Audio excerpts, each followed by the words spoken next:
Hi, everyone. So excited to be here with a quintet, I guess you would call it. Uh, we got our regulars, Dave and Jason, and our special guest, Catherine Chadwick, who, if you've seen the show, you've seen her quite a bit. Charles Caldwell calling in from Hong Kong. What a great commitment it is to be 11 o'clock at night and still look like you just woke up. And with that said, looks like you just woke up. Why don't we start with Charles? It's like we lost Don, but Charles, I think you're up. Okay, yeah. Well, I think it's exciting to be here to talk about happiness. And, Excellent. Um, You're back. no, Yep. for a little bit. So, as I was saying, I'm excited to be here to talk about happiness. And I have a few things to share when we get a little bit later, a little bit further into the show. Yeah. Thanks everyone for having a fifth wheel. Great to be glad to have you here. Jason, you're up. Yeah, it is great. And part of happiness is being able to deal when things don't go your way in life. And this is a great example of that. We're all still just laughing and having fun, and it's just not working out the way we had planned it, but that's life, right? Sometimes it just doesn't work out. And having that self-reflection of being able to say, you know what, that's okay. And I'm all right. And, and put a smile on your face. And that's a great thing to do. And so just happy to be here with you all. It's a big group, and I'm excited to see what the community has to say and where this conversation goes. It was Catherine. Good to see you again. Well, thank you. It's lovely to see you guys too. It's always so fun to be here. And right along with this, I pulled out Martin Seligman's book, Authentic Happiness, right? And so I'm going to read a quote, which is interesting.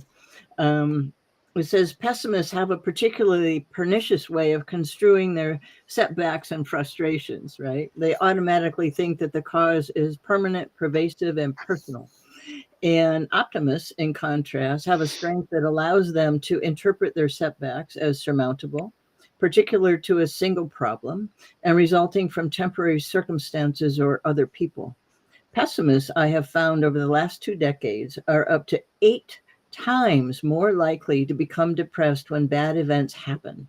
They do worse at school, sports, and most jobs than their talents augur, and they have worse physical health and shorter lives.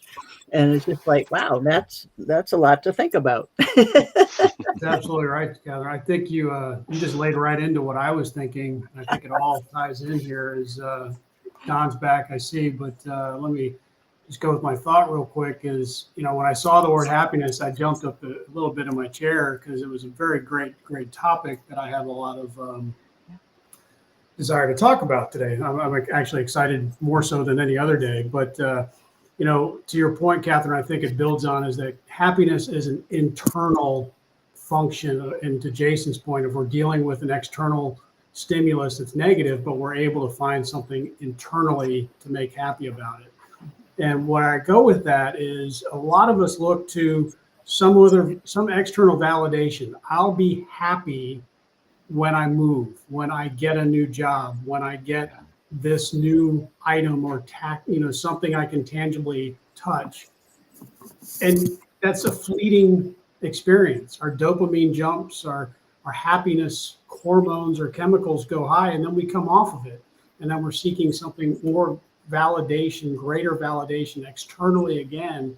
And it's a never-ending cycle until we can take that search internally to say, what will make me truly internally happy? All this other external stimulus is useless. Not my jumping off points. Well, that's a good place to jump off to. I just got back myself. I jumped off unceremoniously. So who's next? Is it Jason? Here's Jason. Yep. No, sorry, Charles. Or Charles. No. Charles. Yeah, just echoing what Dave has just said. One of the expressions that I used to use with my kids when they were younger was the concept of choosing joy. And which is a muscle. I think it's a muscle that you need to develop. But something would be happening where they would be upset, and and then it translated into other situations as well, not just with my kids, but it started with my kids. And sometimes they would just be so upset and quite young as toddlers, and my wife and I would say to them, "Look, just choose joy, just choose joy." And as they got better and as they started developing that muscle of choosing joy, they could do that. They could literally flip. They might be very upset about something, and they would just say, "Look, I'm choosing not to be upset. I'm just going to choose joy." Now, of course, it's easier said than done, but for the rest of us, as we're going to work in the morning, we get cut off by that driver in the highway or on the street. You don't let it ruin your day. You actually choose joy. We have to decide to be happy before we actually can be happy. And we need to find ways to find joy in the ordinary. And happiness is really not by chance, but it's by choice. So that's what I would add on to what you've said there, Dave. Well, that sounds like a great add-on. I don't know who's next. I am. I'll go. Jay? Yeah, so many great points. Yeah, and this is a wonderful subject. And kind of to stick with what we're talking about with the internal, it's so true. And this is I say I hate this saying "fake it till you make it," because it implies that you don't believe it's going to happen. However, this is the one situation where you can fake it till you make it, because they found that just by doing the physical act of smiling, it gives your body the same chemicals, the same feelings as actually being happy. And so if you slap that smile on your face, and there's some negative connotation to back in the old days where, we'll just put a smile on your face and tough it out. That's not what I'm saying. But, if you can have that awareness, self-awareness to say, I'm going to smile in this situation. That's like to Charles' point. It's internal, and it's, and choose joy. And so you're making that decision. You're deciding to choose that happiness at that moment by putting that smile on and saying, hey, this is just, this is what it is, and go from there. The other thing is that with it being internal, usually, Charles talked about traffic, and I use that as an example a lot, because what happens is something happens and your reaction is not pertaining to what actually happened. It's based on some learnings from the past, some interactions you've had, talking about cutting off in traffic. It's about, you can't do that to me, and I'm more important than that. And, a lot of things come up around getting cut off and stuff like that. And so you can say, where am I at? What's going on in this situation with these people or person? Is this the response that I want? And in that moment, you can say, that's not it. I'm going to choose just to be happy, and put that smile on your face and see where that takes you. Yeah, well, these are wonderful points and really good points to build on. Happiness is a lot to do with humor, and comedy and situations. I mean, there are people who actually state that they've healed themselves by watching I Love Lucy for 2 days straight, right? And it's just a matter of understanding that the moment is where you can always find happiness. It's only when you start regretting the past, fearing the future, that it kind of invades your situation. And all it takes is an incident, which shows you how easy it is, whether it's a bad incident or a quality incident, that can change your attitude and your mindset. And why not choose happy and happiness as opposed to the alternative? Because how long is enough? And why not start now with whatever you have, wherever you're at? So, happiness is something, again, like Charles has mentioned with joy, you get to choose it, or you get to hopefully include it as much as you can. People come in the room, it's always their music that turns you on more than their words, or the music gets you going and sets you up for that. I don't know the rotation, so I will depend on whoever. Catherine's up. Well, I think. Oh, Catherine, good luck. That's funny. That's funny. It's very. obviously very much about choice. It's also learning the skill of taking that pause and choosing a response versus a knee-jerk reaction, right? And I think it's very helpful for many people to learn to use the breath, right? To take that pause, take a little breath, right? And so, oh, what's a different way I can look at this? And I teach everybody that I work with about the sunshine quotient, that, that visual, that age old concept of breathing in the light, because we're these light beings to begin with. Let's augment what we are. And when you can come to the present moment, that's where your power is to choose the response, right? And actually, when you breathe in the light, you can actually, increase your vibration a little bit, which gives you a much nicer, a much more positive response more quickly, I think. And it is a skill that I believe that everybody, if they choose to, can develop. Absolutely, and got a couple great comments from our panel. Charles says we must decide to be happy before we actually are. Ralph Waldo Emerson. Dave comes back with, it's not easy to find happiness within you, but impossible to find it elsewhere. So true. And Charles is, acts of kindness, performing acts of kindness for others can boost your own happiness levels. Yeah. So true. It's very hard to clap with one hand. And I think it also lends itself to being happy when you're around people who are happy oriented and directed, right? Being in a collective makes a lot of sense. With that said, I believe it's probably, I'll guess, Charles? No. Dave, see? Either way. All good. No, it's a lot of great stuff. And again, I think it goes back to, finding something internally and being willing to take the time to take the deep breath, to pause yourself, or separately in your time alone, to consciously make the time to say, what is it, write down. Again, there's a deep connection between our brain and physically writing versus typing, that write down 5 things that make you happy. Something I saw a quote here, happiness is like a kiss. You must share it to enjoy it. Okay. So, but when I read that, for some reason, immediately I went to Charles Schulz and all his posts with Snoopy and Charlie Brown. Happiness is. Well, what is it? It was a 1,000 different, cells that he had that had happiness is. Yeah. But happiness is an internal thing. It's just proving the point that you have to identify it yourself. And if you have not done your own homework, gosh, we hate doing that in school, but we have to do it through life. Do your own homework of your own self-assessment to say, what is it that will make me happy? And if I don't get it, I'm not going to be negative about it. I'm going to still seek out what it is that makes me internally happy, forgetting, not attacking the other, but just letting it go.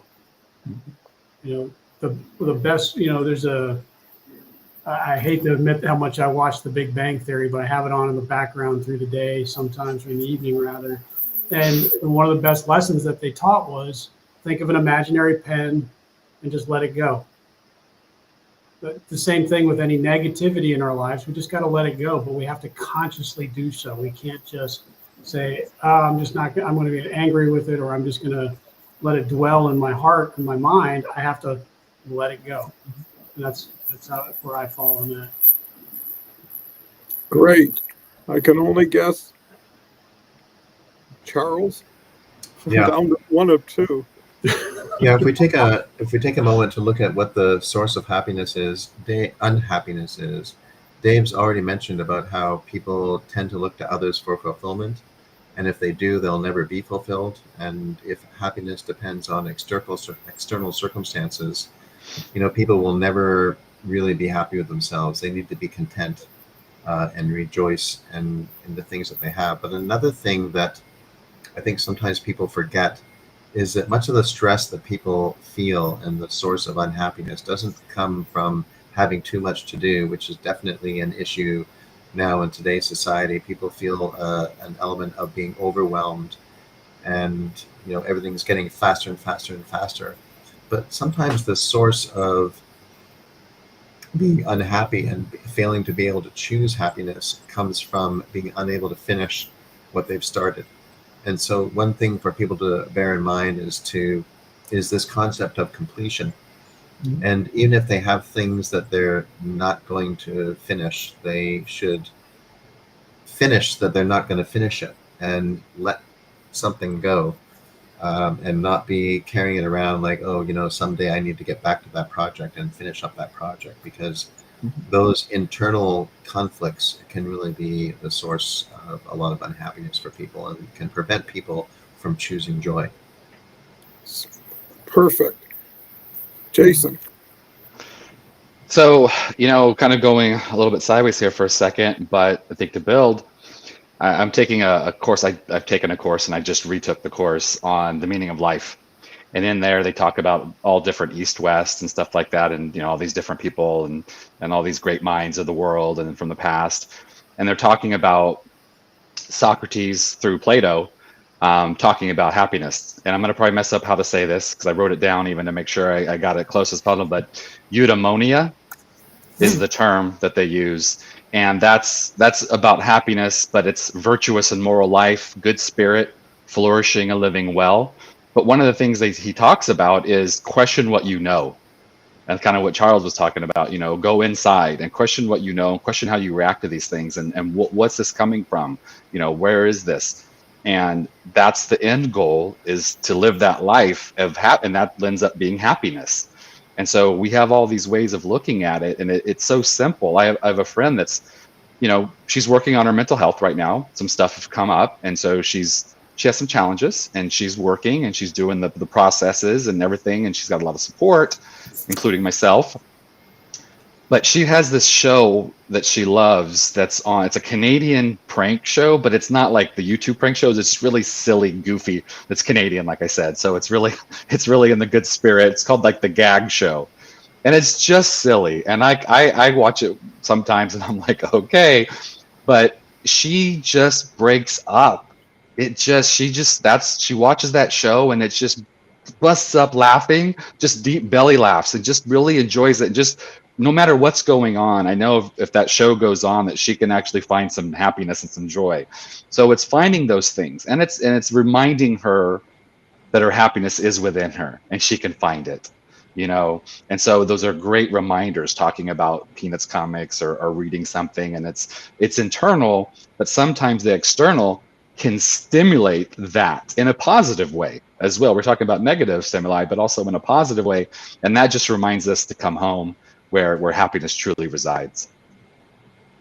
Yeah, and to add on to what everybody's been talking about today, too many people look for happiness in things, and things just will never relate to you in the way that you can relate to yourself and relate to others around you. Things are the gravy that comes from accomplishment, but it's not the reason to accomplish. And I think perspective is so important, because life is so precious, time is so precious, that what do you do with it? And what do you do with what's given to you?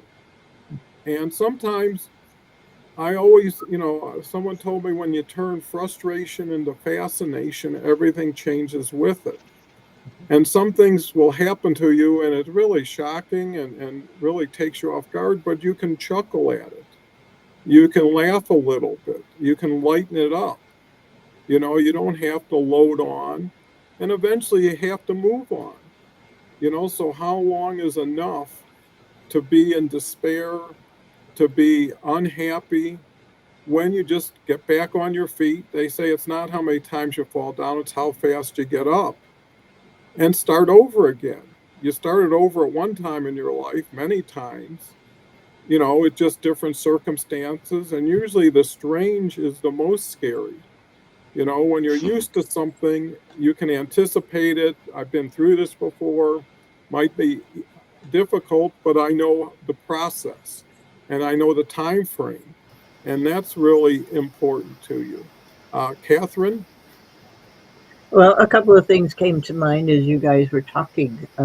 One was the power of not only decision, but of intention, and how we do spend our time and evaluating whether that project that you were talking about, Charles, whether it's still a priority, because as we evolve, our priorities change, right? And so I know for myself, I have found that, all excited about this project I'm working on, and then 6 months later, is it because I have evolved to another stage, and it's not a priority any longer, or have I overscheduled myself and I've had to let it go by the wayside, right? So I think it's important to evaluate those things. And the other thing that came to mind too is, Jason, when you were talking about the gag show and the laughing, and what a beautiful thing that is, because that generates a beautiful cocktail reactions within our bodies, those feel good hormones, and of course we want more of those. And so we can find other ways to build those within ourselves, and also understanding some of the basics of how we operate and how we can generate those chemical cocktail reactions that serve us well and allow our bodies to function as they're designed to. And that's another boost as far as things to be happy about, right? Absolutely. Got some great comments here. Let me share. Charles comes back with find joy in the ordinary. And who's here but my good best friend on LinkedIn? Kelly's here today. So happy to have you, Kelly. Can't wait to have you back on the show. A little tardy to this Fab Collab. Good morning to all you beautiful people. Well, it takes one to know one.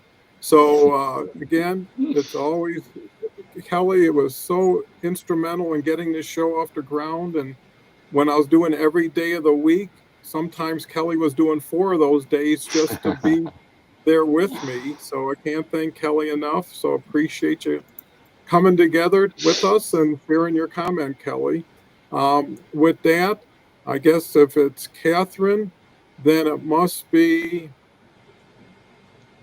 Dave. Dave. Of course, it's me, and I had my mic muted there. All great stuff here, and I think of a couple of thoughts that come to mind is to Charles saying that Charles's point, we're so busy and we have so much on our plate, and then was this project really important?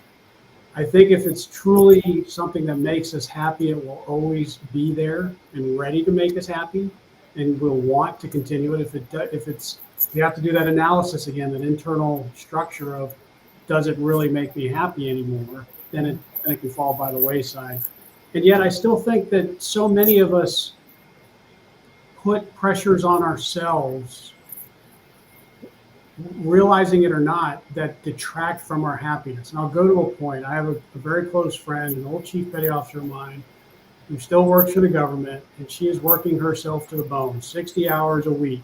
She's only authorized 40 a week, but she takes work home with her and does it on her own time. And I said, you're killing yourself. This is ridiculous. Where's the time for you? There's a balance with everything in our lives. Well, I'm the only person who does this. They won't hire anybody because of the hiring freeze and politics and X, Y, and Z. And I said, that's great. Well, what about you? You're detracting from your own happiness. So you can't complain about being miserable if you're not going to do something for yourself. And I think we take this all on ourselves, that we lose our happiness because we think we have to validate or do something for others to such an extreme. We can't pour from an empty cup. So if you're unhappy, why are you going to keep doing something that makes you unhappy? You have to be happy. You cannot spread happiness if you're unhappy. And it really bothered me when I heard her say this. And I said, wait a minute, I hear this from so many people and wonder why we have such issues in our nation as a culture. I mean, if we cannot, what we call in the military load shedding, like an electrical grid load, sheds a load. we have to just say, look, I can't do everything. If I have 10 things on my list, maybe I prioritize 3 and I say the other 7 don't mean anything to me. They're not a part of my project anymore. And happiness will come from that because I will have accomplished my top 3 priorities, not all 10. And again, it goes back to we have to do the internal analysis. I really appreciate Catherine bringing up, taking the deep breath again, because meditation allows us to slow down and focus on a single thing, not having to take on the world. And when we can practice that enough, it becomes second nature that, oh, I've got to take a breath real quick and level myself to get back to where I want to be, instead of feeling the weight of the world on our shoulders 100%. I think we would be a lot happier as a society if we took deeper breaths more often. Absolutely. Charles, I got this one right. Yeah, I think another thing that's really, really important is that people manage their exposure to negativity. And right now, it doesn't take much you don't have to read far in the news to see negative news. And the same thing in social media. There's the whole endorphin addiction or whatever it is to social media. And at the same time, there have been times in the past, particularly during the pandemic, when there was just so much negative news. And plus the Ukraine war going on, and then the Middle East war, that I just had to switch off. And I find that if I get busy and forget to read the news, I often am in a happier mood because, not really realizing it, I have limited my exposure to negativity. I think that is really, really important. People should not underestimate how much of an impact too much news consumption can have on us. And because another side of it is you need to be able to cultivate optimism and be able to challenge negative thoughts and focus on the positive aspects of situations. And those are going to set you up to help you to choose joy. I definitely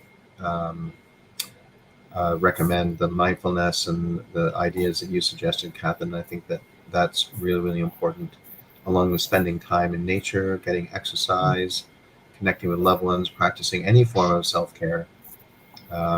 Whether that's your favorite way of relaxing, such as taking a bath or reading a book or listening to music, walking in nature, playing with pets. I posted a comment earlier, I don't think it came through yet, about I think what was Charlie Brown's most famous happiness is quote. And his most famous quote was that happiness is a warm puppy. Who cannot be happy when you are cuddling a warm puppy? Wonderful thought, Charles. Before I move over to Jason, we've got another quote or a statement from Charles. To manage happiness levels, limit exposure to negativity, reduce your exposure to negative news and social media content. So true. Kelly comes back with amen to that, Dave. And we've got a gentleman who's here from the Children of God Mission in Sierra Leone Orphanage. Welcome, everybody. Jason? Yeah, great points. And and Dave stole my quote about pouring from an empty cup. Thanks, Dave. But but it's so true. That's where the conversation was going. But to Charles' point and to the point that Catherine made, and we're talking about, if you have a nice, cool glass of, let's say, lemonade, and you pour a pitcher of boiling water into it, what's going to happen? It's going to become boiling water. And that's what happens when that external comes in and we allow it to adjust our world. We take that negativity and it might take our nice, cool, calm, happy attitude, and it gets us boiling. It gets us going, And so limiting yourself to that is a great way to avoid it, or maybe have a bunch of ice cubes ready. And that also made me think about talking about mindfulness. It's something I teach as well. Talking about muddy water. If you have a beautiful, still, clear pond and you throw a bunch of rocks in it and it hits the muddy bottom, it's going to make a lot of mud, and that water is going to get unclear, and you're not going to be able to see clearly. But if you just rest and wait a moment, that mud settles and it's clear again. And that's what we can do as life gets us going and we get upset and we plug, if we, it is, Charles' point, we do plug into negative things. There's that part of us that just does that. But then being able to step back, acknowledge it, and then just find that center again and be calm. That's how you find happiness, is you find that calm center.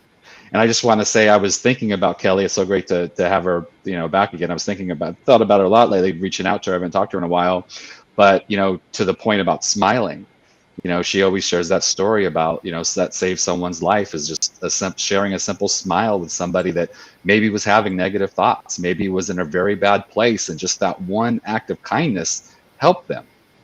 And so happiness, we talk about being inside, but the reality is that happiness is contagious.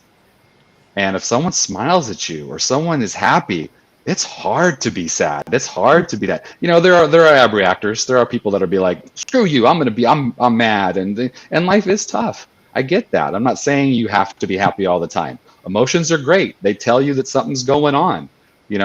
Plug in, check into it. Hey, what are you trying to tell me? What's the message I need to hear? And then to everyone's point earlier, and then move on. Release it and let it go. So I think it's beautiful, and we find it inside, and then we can share it. Sounds like something to live by for sure. We got a quote from Charles: "Much of the stress that people feel doesn't come from having; it comes from not finishing what they've started." Kelly comes back with, "Take a cleanse from news. Social media is a good practice." You're so right. Charles comes back with a whopper. Science Daily reported that in 2008, published by the American Physiological Society, researchers found that even the more anticipation of laughter, lowered the level of 3 stress hormones: cortisol, also known, thank you, and dopamine, brain chemical, which helps produce the other word I couldn't describe, were reduced by 39%, 70%, and 38% respectively. And I think just as much as you're a discerning buyer when you go to purchase something, when you acquire outside influence, you have to be somewhat selective and disciplined. It's so easy to hear a loud noise and turn around and look at it, right? As opposed to having a focus and not wanting to be deterred. Like you're always a little bit upset when you're thinking and a loud noise happens. Well, there's loud noises happening everywhere around you. And how do you stay focused? How do you stay on your path? And how do you stay happy? Because at the end of the day, that was your true goal. Success is really measured by how happy are you. And if you've got everything you want and you're not happy, you don't have what you need. You have what you chose. Yeah. And the other thing I learned about minimalism is the less things you have, the less things have you, right? And pretty soon you're not sitting there looking at 4 different cars and figuring out what I got to deal with here or whatever. Simplicity goes a long way. And Kelly comes back with, happiness is indeed contagious. Jason loved that. And we can all spread happiness. There's the outside world and there's the collateral world that you live in. And, what I learned is you can't worry about things you have no control over and can't change. So why focus on that? But you have control over the things you can impact positively, and putting a smile on somebody's face ends up putting a smile on your face. I took a walk this morning and a couple of people greeted me first, which is unusual. Kind of took me off guard, but I was so grateful and appreciative because, it's the way I started my day with someone wishing me a good day. And you carry that forward. Catherine? Well, it's so fun to think about how you start your day, right? Each of us, how we start our day and how you set the tone for the day makes I think, a huge difference. bringing your focus to that, and which leads me to talk a little more about what you mentioned, Charles, about environment and self-care, because I think that they're highly important things to consider. The NIH research from, I think, 2018 indicated, and so this is even before pandemic, right? So that between 25 and 50 million Americans alone were experiencing some sort of autoimmune diagnosis. And when you think about also that about 95% of human conditions and illnesses are lifestyle induced, it doesn't take long to get to, okay, how are you reacting to your environment? How are people dealing with environment? And it's incredible that the commercialized version, I guess, of self-care isn't what self-care really is, right? And so I think it's important. That brings us back to the internal part of really understanding how we operate and how do we care for ourselves in ways that really allow us to thrive. And we each have to empower ourselves. I, as I'm sure we all do, read and hear, I empower you to do this and I empower you to do that. Well, no, you don't. You can give me information, you can be an inspiration, you can, be a role model. But I have to empower myself. You have to empower yourself. And I think that it's really important to develop more of that in the communities, in the people that we want to be influenced by and the people that we want to hang around with, right? It makes a huge difference in our health. Absolutely. Dave? Yeah, I've got a couple of thoughts here. I want to build on Catherine's point. I mean, the health and our happiness are interlinked directly. And I go to a story. I just, having just moved down here, I reconnected with some friends, and they noted that I wasn't allergic to their cat anymore. This is going to be a little off topic, but it'll come together, I hope. She asked, why am I not allergic to cats anymore? I said, well, I think because I changed my diet. I changed the inflammation status in my body because I calmed my body. I took the stressors away. And what happened when I took those stressors away? I'm happier. I'm not miserable around cats anymore. I'm not, sneezing, itchy-eyed, blowing my nose, but I can enjoy because I've adapted to my environment by decreasing the inflammation in my body. I don't eat dairy anymore, as much anymore. And dairy is one of the greatest stressors in our body, I think, for inflammation. For a lot of folks, I should say. If we look at asthmatics, they need to drop milk because it's an inflammatory response.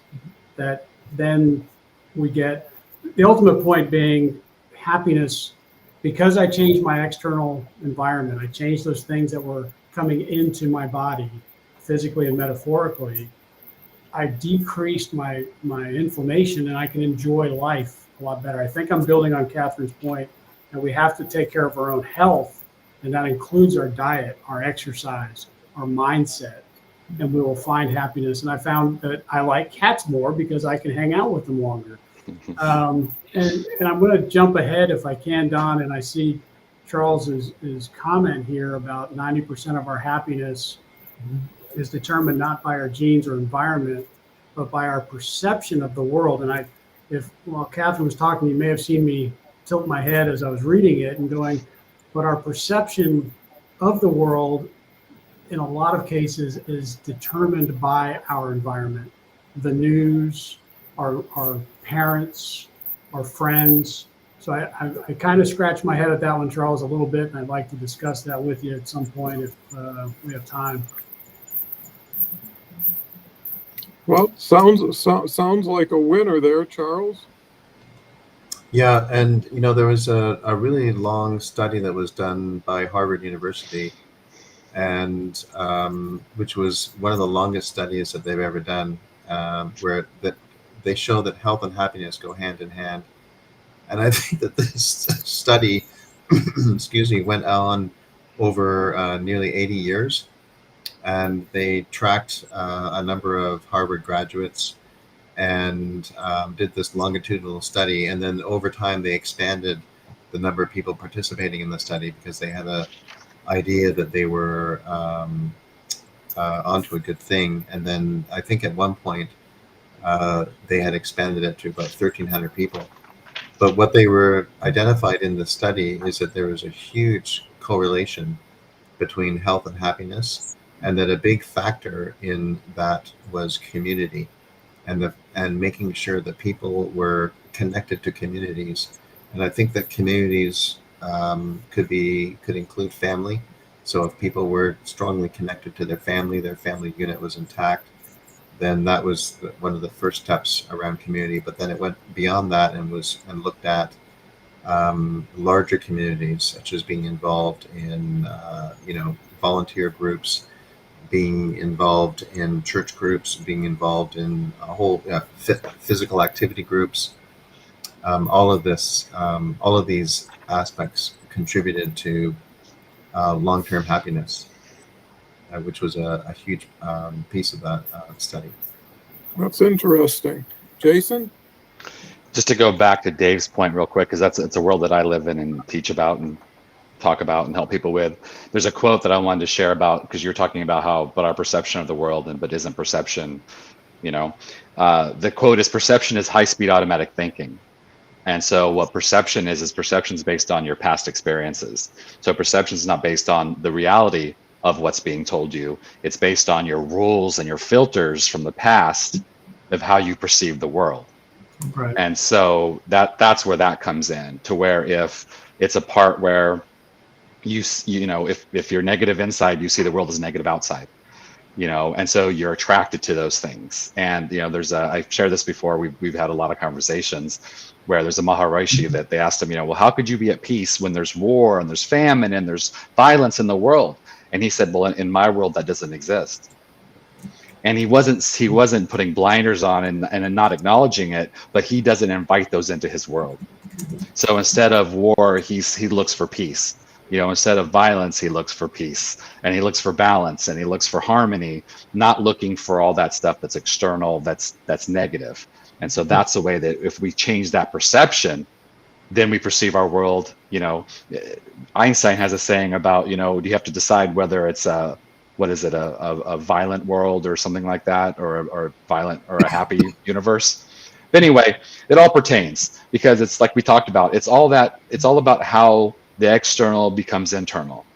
And if you find that you can be safe, you can have a base, you can know that you're going to be okay, it's easier to find happiness, And a point, we're getting close here, and there's a bunch of us. So I do want to make this one point, kind of off topic, but on topic, but off of the conversation. But the reality is that there's a lot of folks out there. We're talking about the mental health situation in our world right now, and it's not the greatest. We know that, and the more conversations we have about it, the better we are, because people can say, "Oh, I'm not alone." People think that they're the only ones feeling this way, and they're the only ones that feel it. Social media, once again. Everyone has these lifestyles on social media that everything's great and I'm on vacation, I'm doing this and all that. And it's like, let me tell you, I'm a photographer and I know how to capture the good image. And I know how to take something that's not so great and make it, and I'm a writer. I know how to take a story that's not so great and make it sound greater. So be careful of that. But a lot of people, because of that, this is getting to my point, are scared of happiness. Because they're like, if I'm happy now though, but then it's going to be worse when I get sad again, and when I feel my depression, and when I feel my anxiety, it's going to be worse. So why even bother? I don't want to come down off of that. If I just stay kind of even, it's okay. They're afraid to feel that happiness, not realizing that if happiness can break you through that, happiness can get you closer to the world you want to live in. So it's very important to share that once again, whether it's a silly show or sharing a smile or just being there and exuding, that things are okay, it can really have a huge influence on others. Great points. Thank you for bringing that up, Jason. Mhm. You know, what it brings me back to is outside influences, especially media. And I remember when my kids were kind of small, we're going back to the 90s now. And, you know, we were really big on healthy food and organic. And, you know, we're a little bit ahead of our time, maybe in that regard. And always felt, you know, responsible for making sure the kids had wholesome food to eat. And then I happened to be walking by the TV when they were young, and I saw the stuff that was on TV back then. It's even worse now. And I said to him, I said, you know, I wouldn't give you bad food to eat. I'm not going to give you bad information, especially at your age, to watch. This is just not healthy. And it's, you know, and I turned off all the channels. We had a satellite at the beginning. We had like 160 channels. I turned it down to like 5. I said, these are only 5 channels the whole family will watch. And it was the cooking channel, the Animal Planet, a little history. And that was basically it. And I said, you know, do me a favor. Don't watch any of it. You know, read a book, go out and exercise, play, have fun. This is your time, you know. And for 5 years, that television turned into that situation. We didn't watch as much, but, you know, a lot of times people will watch a television pattern if nothing else is there. So, you know, just as long as it's on and it's doing something, people will be attracted to it. But again, it's making a judgment and saying this is too much to handle. You know, let's dial this back and let's focus on things that are meaningful and things that have, you know, earned the test of time. You know, like great literature and great music. And there's so much. Why choose that? And too many people know the choices they make aren't the good choices. And they go ahead and make them anyways. And they make excuses. Well, I feel sad. I'm going to eat a lot tonight, you know, or this, I'm going to do that. Well, who are you talking to? You know, you really don't need permission from yourself, but you're justifying things that really aren't justifiable. Kelly comes back with, good point, Dave. Become a reflection of the people we surround ourselves with and the information we consume. Charles comes back with 2/3 of adults globally report being happy, 14% very much so, and 50% rather so. Countries with the highest proportion of adults considering themselves as very happy are Canada, 29%, Australia, Saudi Arabia, and India, 28%, Great Britain and the United States, 27%. And Kelly comes back with so true. So there is hope for all of us. And it's just dialing the right channels in and the right people. And I think, you know, when we're mentioned about people who are having challenges think they're all alone, think that what they're involved in is too embarrassing to share. They're putting up a brave front. And that's where support groups come in. And I think the best thing to do is get around people when you don't really like yourself and don't like your situation anymore because you just wallow in it. And again, when is enough enough? If you paid once, why continue to pay and for how long? So I think those are important elements. Catherine? It's funny, Don, you were talking about the television because when I was growing up, we had a TV till I was, I think, 4 or 5, and it went on the fritz, and my father said, good. And, you know, he did not get another one. And so basically grew up, you know, without watching TV, but what a gift. Yeah, I spent a lot of time outside, getting very much in tune, you know, with cycles and nature and understanding a little bit more about natural cycles and how some of these things work, you know, the natural energies. I think it's also important to understand that the research shows that the average lifespan of an emotion is 90 seconds or less, or up to 2 minutes. And I believe that when people understand that, and that we do have a choice to, like, okay, what am I learning? What's this emotion telling me? And what am I learning from it? And okay, now I have this information. Now I can make a choice to move on. And I think it's really important to understand that, because when you look at the study of epigenetics and how our reactions to our environments affect, whether the gene gets upregulated or downregulated. And I think that if people can also learn themselves energetically, it's a huge advantage to how we do perceive the world and how we respond and react within our environment. Because I think that it's an important part of of how we're made, how we're put together. And I think it's important for people to understand the elements of that. Great point, Catherine. Dave? Yeah, I know we're coming up on the top of the hour here, so I'll just kind of finish where I started. Was, we look externally, and I remember getting in. So I first started thinking about happiness as a concept, and I read The Art of Happiness by the Dalai Lama some 20 years ago. And I probably didn't learn the lessons, and I probably should have gone back and reread it, because I remember in 2019 going to see a therapist, and I said, "Oh, I'll be happy when I move to Florida." And he said, "Well, that's nice, but that's not going to happen." And I thought he was a jerk, and we kind of had our headbutting.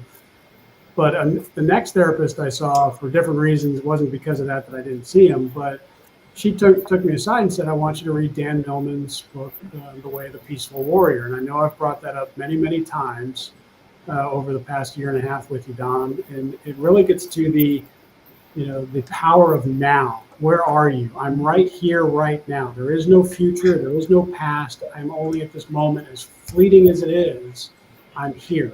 Something happens to me, to your point, Don. Something happens to me. It's in the past. How long am I going to hold on to it? Right now is not the time. It happened back then. It's not here with me right now. And as soon as we learn to drop some of these, and it's a very hard struggle, I get it. I've dealt with the worst of depressions. The sooner we can learn to realize that it's in the past or it's not happening now, we will be happier in the longer term, because we can focus on now. My quote I posted, it didn't follow up, is be happy for this moment. This moment is your life. Mm-hmm. It can drop tomorrow, or it can drop in 10 years or 20, but right now is my life. And if I'm not enjoying my time right now, to your point, Catherine, the shortness of it all, why am I here? This is your life. This is why you need to be here. The purpose of life, I believe, and a quote I found over the last 24 hours is the point of life is to be happy. So why not enjoy it as best you can? Mm-hmm. Great point, Dave. Charles? Yeah, a couple of things that I want to add into the discussion at this particular point. One of them is I've just posted a comment here from Gallup. They did a massive study primarily in 2023, but I think it bridged over to 2024 as well. It was huge, 200,000 people over 20 countries. And this points to the earlier comments that were made around the younger generation struggling, and also around the idea that people are afraid to be happy.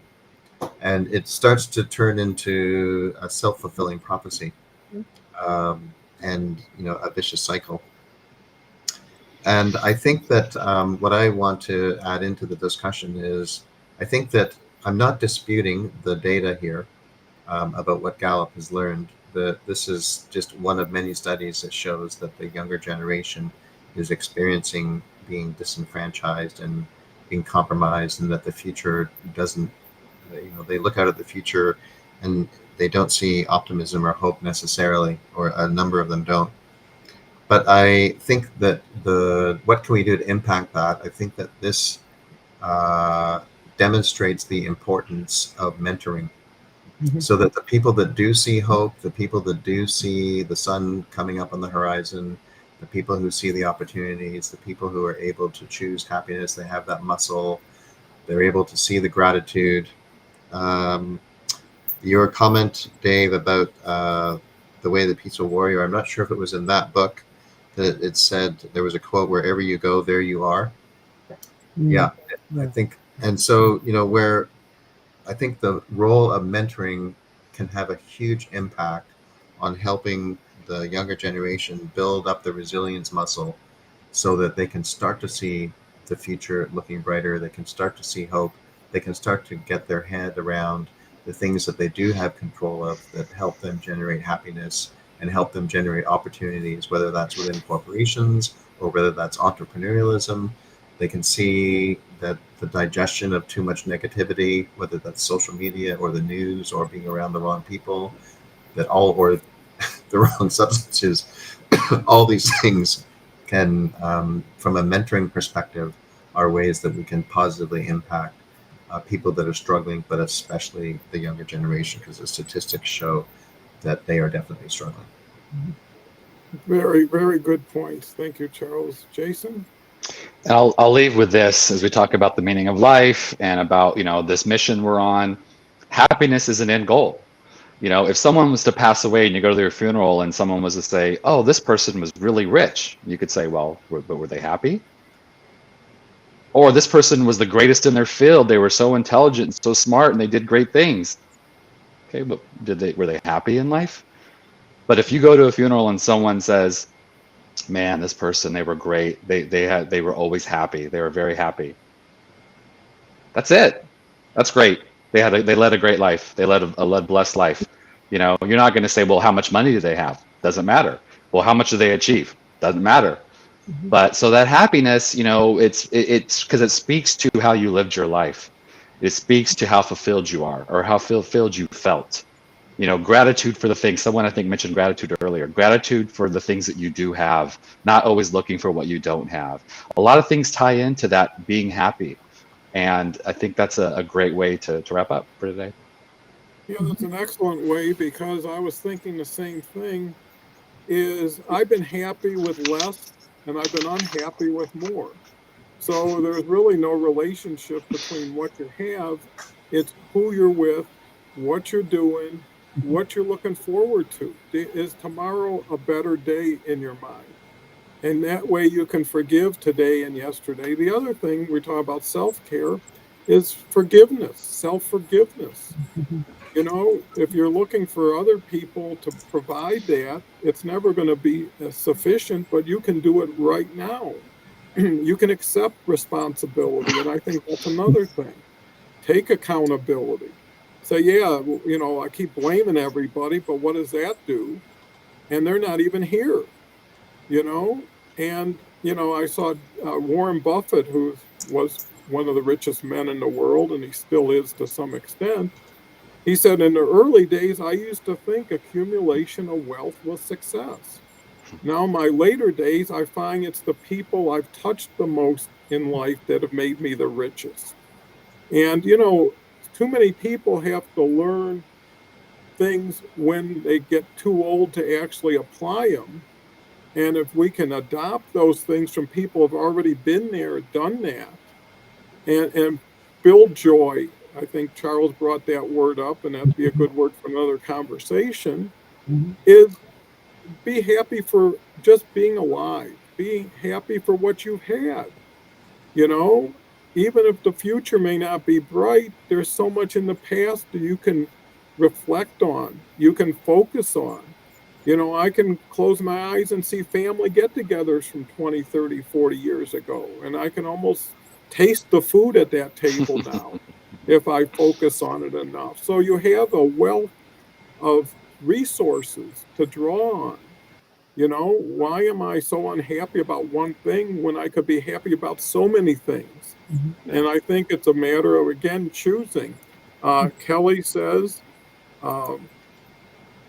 so lovely to see you, beautiful faces. Great conversation as always. We truly missed you, Kelly. Look forward to having you back. You do bring happiness to so many. Here's a quote.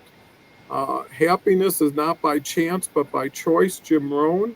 And Kelly comes back with yay or yes. And I think today in every show, I always feel happier after than before. And I felt pretty good before. But when you can borrow all of these wonderful sayings, all these wonderful insights, and everybody is really focused on bringing the best to the table. Mm. And I think if everybody continues to focus the best you can, not what other people are doing, and that's where other people get in trouble. They compare, they compete. What difference does it make? I had a family that was so small-minded that if someone got an Impala, somebody would have to get a Caprice, which was just the next model up, and it was just a Chevy. But in that small world, it made Yeah. all the difference.